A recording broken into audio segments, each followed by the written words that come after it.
All right, folks, so we're going to actually get started. My name is Julia Scott. I am with Baltimore Racial Justice Action. I am a co-coordinator of the BRJA 13th of the Month events, and I am joined by my other co-coordinator, Michelle. So we want to welcome you to our April 2021 event, which is titled COVID-19, 1 year later, how have we been changed? Next slide for me, please.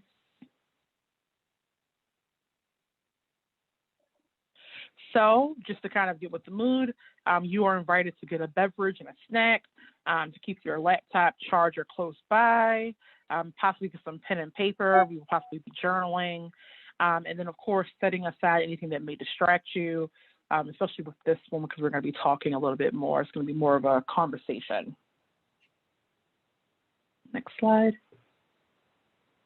I'm going to have Michelle go into some of our social media. Hello, welcome everyone. My name is Michelle Dewberry. I'm the co-facilitator with Julia of the 13th of the Month events, and I also do facilitation work for BRJA. We have some social media that we would love for you to take a few seconds and follow us if you're not already. You can find us on Twitter, on Facebook, on Instagram, and on YouTube. We post about 13th of the Month events and other things that are happening with BRJA. Also, if you would like to see the 13th of the Month events again, if you want to rewatch it or if you want to have a friend watch it, we always post those up on YouTube, so be on the lookout for that as well.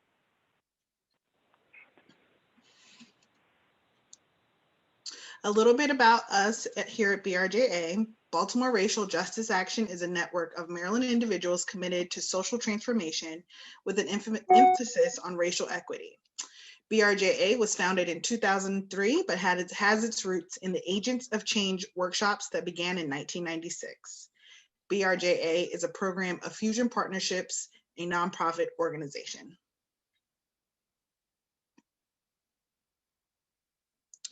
BRJA offers workshop series for members of the public, consultations for organizations, and free monthly dialogue events on the intersection of race and other societal issues. To learn more about our public workshops, consultation, or 13th of the Month events, visit us at bemoreantiracist.org.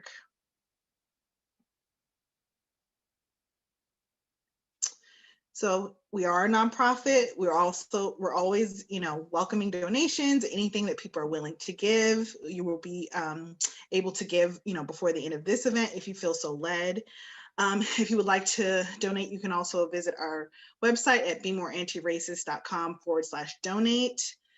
You can sign up to give monthly donations and be a monthly sustainer, which we would greatly appreciate. And this allows us to continue to do these events and other work towards dismantling racism and white supremacy.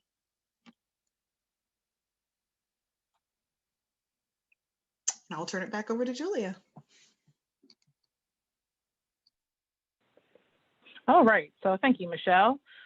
So once again, our event tonight is titled COVID-19, 1 year later, how have we been changed? So essentially we have been, the majority of us have been in the lockdown or, working from home or in this pandemic for at least a year, right? So when we first kind of got the call, this was going on, that folks were gonna have to be working from home. BRJA, we had to kind of switch some things very, very quickly. So can you go to the next slide, please? So one of the first things we're going to do today, just to let you know, we're going to do a welcome, which we already did, why we're here, what has happened and changed since last April. And we're going to possibly do some breakout rooms, depending on how many people we get, and then talking about why reflection is important. But why we're here is because this time last year, we were still doing our events live. And then, of course, we got everyone, you can't be together. And so we had to make our events, Zoom. We had to do and learn virtual spaces to continue our learning and engagement with the BRJA family and all the other folks who are not yet a part of the BRJA family. And so this was just kind of a means to an end. However, it really kind of opened up a lot of discussion. So one of the first things that we did was we had an event last April talking about COVID-19 and talking about social justice and self-care and how the pandemic was actually going to impact all of those things as we moved forward. Next slide. So since we have had that last event in April, we have had over 562,000 COVID deaths in the United States. That number, last April was pretty small. I remember the day they had found COVID in, I believe, like on the West Coast, probably I think in Washington State. And then it became very, very real for a lot of people. A year later, we've seen an uptick in anti-Asian sentiment from our past president, calling it the Asian, whatever, or just like, we've seen a lot of anti-Asian hate in the last few weeks and violence that's been impacting those communities. U.S. employment rate is steadily rising. However, the discussion on wage disparities and who is deemed essential is still up for debate. And maybe some of you here fall into that category, or it's one of those things that you were thinking about yourself as employment was, very, very rocky for a lot of us before the pandemic, but definitely when the pandemic hit. It continues. One of the topics that we discussed in that April event was the impact the pandemic would have on prisons, jails, and detention centers. I think a lot of the time we sometimes forget that those are people that's kind of like in their own system. They're in their own building. And a lot of the time our prisons don't have the ability to socially distance. They don't have the same resources that they should have in a situation like this. And that continues to ravage our prisons and jails and detention centers. And so that includes not just like the folks who are in prison, but also those who work there, the community they're going back out to, and vice versa. So in the state, in most states, 1 in 3 prisoners are infected, and in federal, 39% of those folks are infected with COVID-19. And so that is something to definitely continue to watch and to be educated on. And this time last year, the names George Floyd and Breonna Taylor. Well, Breonna Taylor was, I think, started to gain a little bit more movement, but George Floyd and now Daunte Wright, those things really kind of popped up this year. So we've seen Black Lives Matter's protests and police violence protests for the last few years. But the 2020 during the pandemic really seemed to be a time that a lot of people became educated. A lot of people tried to be a little bit more involved.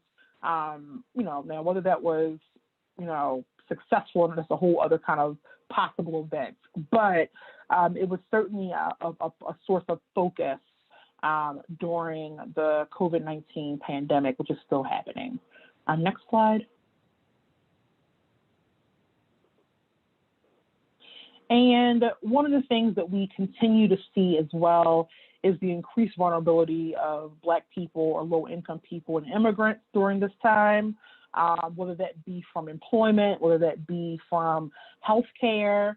All of those things we see even now with, we're going to get to that in a second, like the vaccine, all of these things have been impacted. If anything, the pandemic really exacerbated and showed what a lot of us have been talking about here at BRGA for a very long time. It's like we knew that these things existed. We've been talking about oppression, anti-racism, anti-Blackness, but the pandemic really kind of laid bare all of those issues in a very unique way. We saw, for example, like suburbaners, like being able to come to the city to get vaccines, even up until a few weeks ago, things that were mandated for the city, folks coming in from the county, and then also the media messaging that Black people were most vaccine averse versus the Trumpers, the white Trumpers, that have been very much like for one of the vaccine, that the virus itself is not real, to not wanting to get the vaccine. So those are also things that came up. And also just I think questioning what social justice actually means. What does that mean for us as an organization? What does it mean for you personally? And those are some of the questions that are still, I think, coming up for all of us as we continue to try to endure the pandemic. Michelle, did you have anything to add? No, not at this time. Okay. So, for the next slide we go. So one of the things that when we were talking as a team about this event, since this is a year later, we really wanted to not have so much of a panel of us going over the same topics or talking just about, you know, how these things have been exacerbated by the pandemic, but we really wanted to have questions for you all, for those of you who are also going through this. And hopefully this can be a learning experience and a sharing experience for all of us. I hope that we've all learned something during this time. I know that I have, just between like work-life balance or social justice or, you know, my self-care routine with friends and family. Those are all things that, you know, I'm hoping that most people had the opportunity to kind of like really reflect on and think about. And so we really wanted to use this time to speak and hear from everybody about what this experience has been like for them. What have they learned during this time? What things were brought up for them? What are some things they didn't think about previously, just to make sure that everyone has a chance to share. What I'm going to do, I see that Dana, she is putting the questions in the chat right now, and I'm going to read the questions out just so everyone has them. So first question, are what barriers and challenges helped you better understand the injustice that exists within the institutions that you interact with? What have you noticed about racial disparities and the way racial disparities are messaged by our policymakers during this time? How did the pandemic heighten your awareness of your privilege? What are some self-care practices you've embraced during this time? Particularly, we want people of color to answer that question. How have your strategies and acts of resistance shifted in response to the ways anti-Blackness and white supremacy have been exhibited during this pandemic? And many cities, including Baltimore, we are currently relaxing our COVID policies. And so the pandemic has shed light on the multiple ways that our systems and policies don't protect or support Black and Brown people and other historically oppressed groups. So how do people plan to use those lessons of this year going forward? So how do you plan to, you know, taking what you've learned this year, how do you plan to apply that going forward in your own kind of social justice walk or your own anti-oppression walk? Are there any questions? I want to give people some time to kind of look over the questions, maybe jot a few things down, you know, make little notes for yourself. And we're about, 18 people? I think we can do, did you still want to do breakout rooms, Michelle? Yeah, that works. We can do 2 breakout rooms. Yeah, so we're gonna see how many people were here, and then we're gonna decide if we're gonna do breakout rooms still. So I think we can split the group up and do breakout rooms. And we're going to give you guys a couple minutes to read over the questions. Maybe if you have any questions for us, let us know. You can use the chat and also, or say them out loud. And then we'll split up the groups into about 2, I think, and we'll go from there. Yeah, 2 things. When we go into groups, if people could turn their cameras on so that we can, you know, be more apt to have discussions.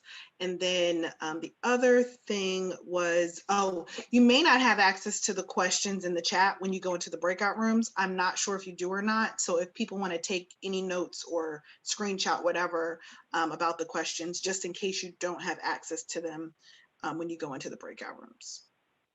Mm-hmm.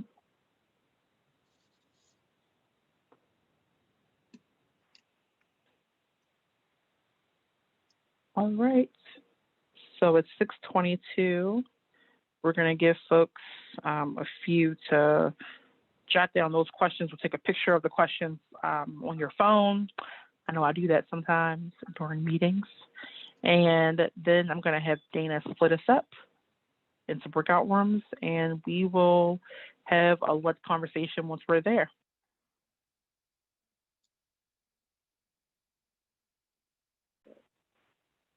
Sorry about that, Julia. We were deep in our questions. It is totally okay. Um, that is a really cool thing to be in.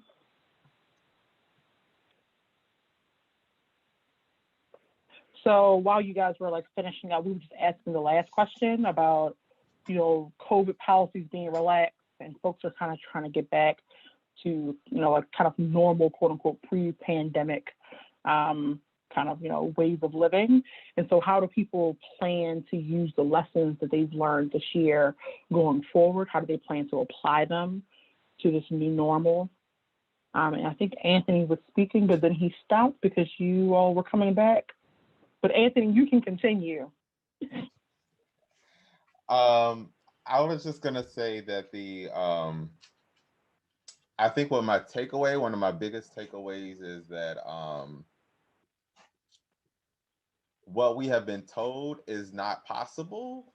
We saw in ways in which um, changes had to be made to make things possible. And so in our group, the last thing that we had talked about is how so many people were told that you can't work from home, and then magically, here's a laptop for you to work from home. Will increase your cost of living as you're using your resources at home. Like all of these things were made available for people to be able to do that now. Um, and then hopefully with those conversations, there's the understanding about how that can support, for example, families that may be a single mom that needs to be home with her family to be able to work there, right? And so there's these Mhm. chain of things, the way that we have talked about reparations for years. And it's like, oh no, in order to cut checks for that, and you see stimulus checks, even though they're not the same thing and they're not comparable, but there's all these ways that we've been just told that it's a hard no, that's impossible. Um, and to understand in circumstances like this that it is possible and it can be done. And I think that the other takeaway for me is the spring summer that we had last year with the unrest. I Mhm. don't think that that is it's not the first time that we have had a summer like that in a sense of so many black people that were brutalized and killed by police. And I think that there is a lot of text and experience in that we can take from that summer and apply those learnings as we still live in this unjust system, and as we see um, that the band-aids, the trainings for police officers, the sensitivity trainings, and all those things that have been told that has been the cure that we all knew were going to be the band-aids are not going to be, and so we still apply those strategies as we still work and operate within these broken systems. Absolutely. Yeah. Was there anyone else before we started to like with our closing questions? Anything else anyone wanted to share?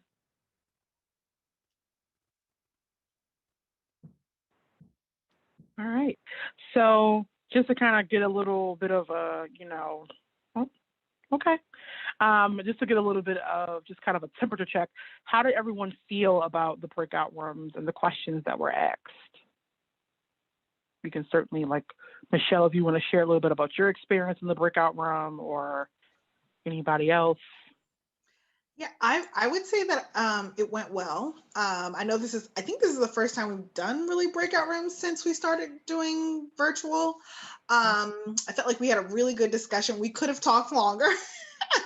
We were definitely having a Absolutely. good discussion. I think the questions were really good. It helped us to kind of go deeper and think about the whole topic.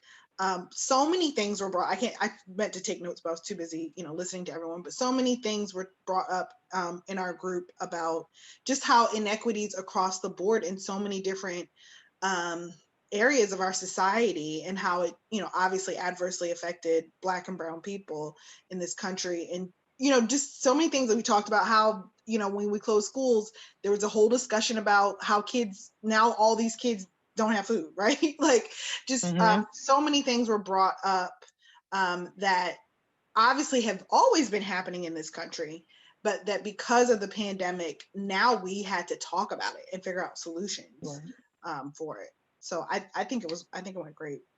Anyone else from our group that wants Awesome. to add in, please feel free.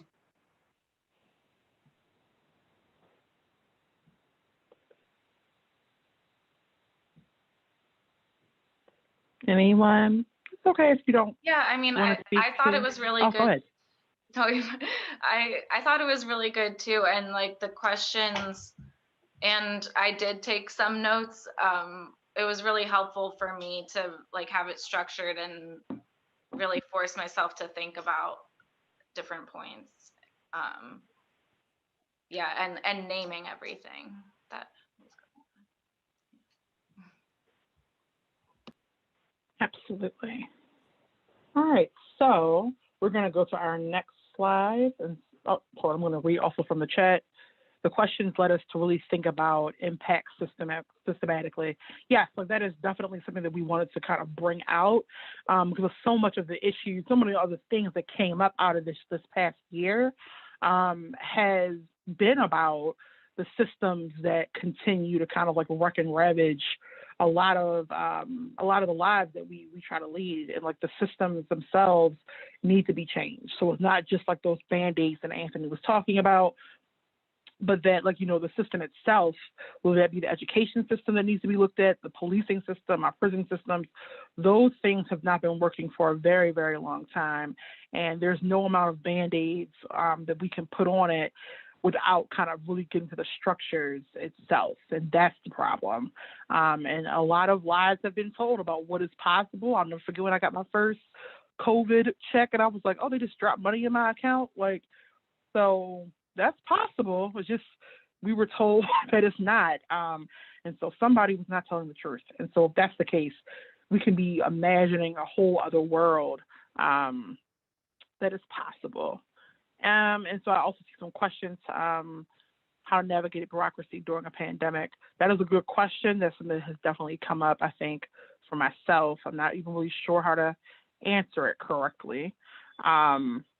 If anyone would like to answer that or share their point of view, that was a question from Quentin in the chat.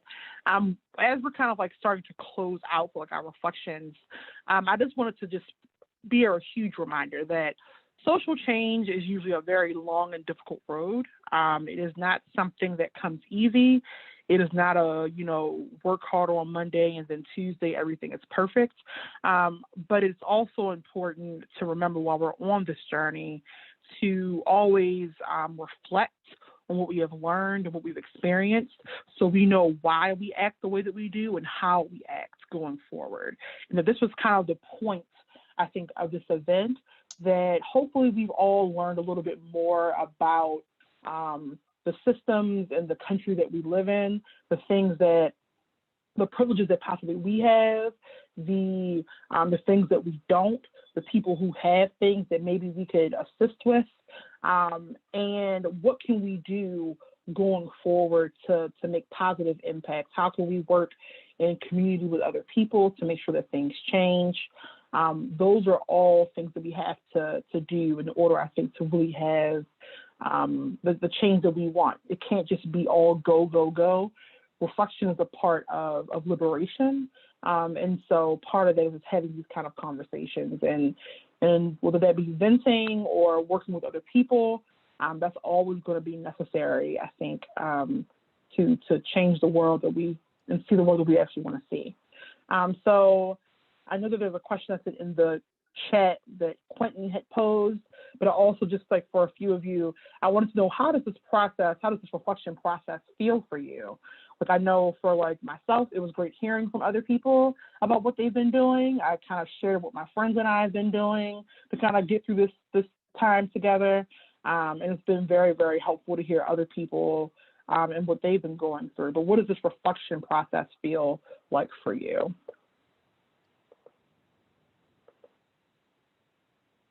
And also, if anyone has an answer, Quentin, if you want to expand more on your question, you can. Yes, whoever was speaking, I'm sorry for interrupting.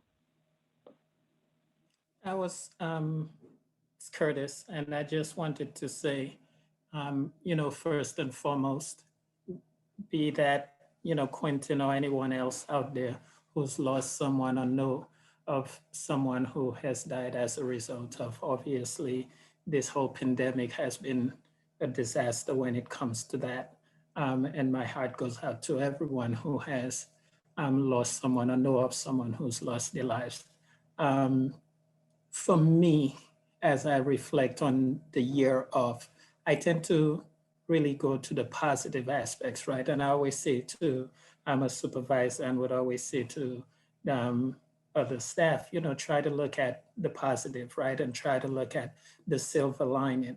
And I almost hesitate to say that because someone would quickly go, what the hell is positive about, the pandemic? But I think a lot of those things that it has really forced upon us, before that, I used to go about my daily day-to-day. There wasn't a minute to sit down and read a book, to reflect on all the injustices that's been going on. I've had the opportunity to do a 2-day, full day, course on systemic racism that brought people from California to Boston, to North Carolina, to New York, to Maryland together, over 75 people. And I think certainly that is, but I think also a lot of people have gotten involved by default, right? Involved in things like this because as the pandemic isolated us, it still brought so many people together through virtual that would have never, gotten together. So I think for me and for my own mental health, mental well-being, I try to put those positive spins on things to just really, because again, when we get out of this, it is going to leave a scar, a long-standing scar. And I think if we're not careful to really recognize the mental impact this is going to have, it's not clicking off the switch and going back to business as usual. People are going to be left with a lot of, feelings that if they can't, compartmentalize it and understand what it's all about, then we have a whole other, crisis to deal with post-COVID. So again, for me, that reflection is always just trying to take those positive pieces off, but really recognize, the severity of what has happened and not to really, disavow what has happened and the lives that's been lost and the amount of lives that's been changed as a result. Absolutely. Thank you so much, Curtis, for sharing that. That is very, very true. Was there anybody else who wants to share what the reflection process has been like for them?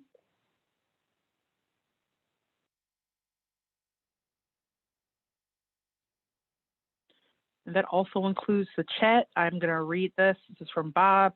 On the very local municipal level, it could mean showing up for council meetings to listen and learn about people and processes and how to make comments regarding racial equity issues. Sometimes there are surprisingly few residents attending and elected representatives to listen.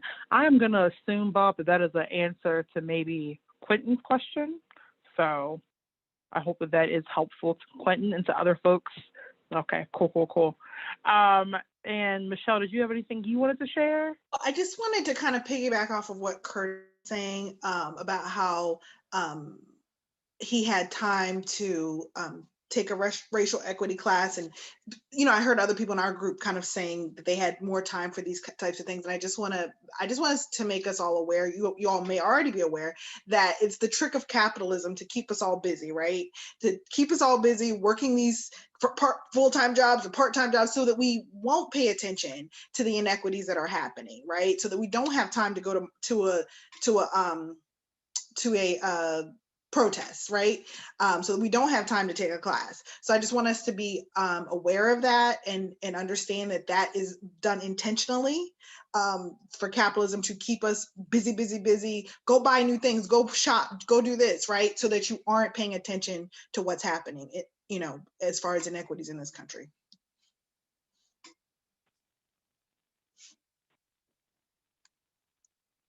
All right. Wanted to just appreciate one of the people in my small group who simply noted a little bit of healing through some meditation with a man he didn't even know that well, who was a white guy, but just the human closeness. And they were careful, they were masked and not super close, but it really relieved him, gave him some healing after some losses. And we're social animals, we're herd animals. It is very hard for us to be physically apart the way we've been. And I was really touched by that. Yes, thank you for sharing that experience. Yes, that's a very real thing. I think that, we are social animals. I think what is that from Jurassic Park, that life finds a way. So even though we were forced to the majority of us were forced to stay inside, whether it be Zoom or phone calls or meeting up in the park, socially distanced, finding a way to be in community with each other is very important. Not just for social justice and change, but just for your mental health, just to be. Life is to be lived, and that includes other people. And I think that at least I can end with my kind of reflection process. It's been really important for me to really think through things that I was doing before and how much of a go person I was to now. And allowing myself to, when I get caught up, like I need to just sit down, I need to breathe, I need to take a nap, that these are all things that are going to be important for my longevity, not just for the work that I'm passionate about, but just for the life that I want to lead and for the people I want to be in community with. So that's going to be definitely really, really important. So I want to thank you all for joining us on this lovely Tuesday. We were saying that Tuesdays are kind of busy for a lot of people. You're kind of just really getting into the week. So I want to thank you guys for joining us today. Can you go to the next slide, Dana? And just to let you know, we do have an event next month. It's going to be on Thursday, May 13th, from 6 to 8 p.m. It is going to be a discussion of Diane Leday's book, For the Good of the Children, Racism, Red Tape, and the Myth of Reunification. We really, really hope that you guys are able to join us, especially considering, as you all know, we actually lost Diane this past year. And it has been just a really, of course, intense loss for all of us here at BRJA. So we want to honor her and the work that she did by discussing her book and the discussion of For the Good of the Children. So we're hoping that you will join us. And I think that is going to be it. We do have one more reminder slide that if you want to see more events like this one or to support BRJA, that you can do so by donating, by becoming a monthly sustainer, or making a one-time donation. And you can do that on our website at bemoreantiracist.com/donate.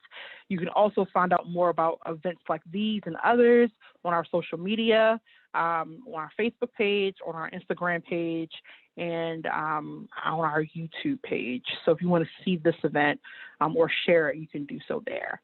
And we're going to close out and thank you all for coming and sharing and putting yourselves out there. That's never easy to reflect out in the open, but we hope that you learned something and continue to reflect, journal, write, sing, whatever you need to do even after this. So thank you for joining us. Thank you, everyone. Have a good night.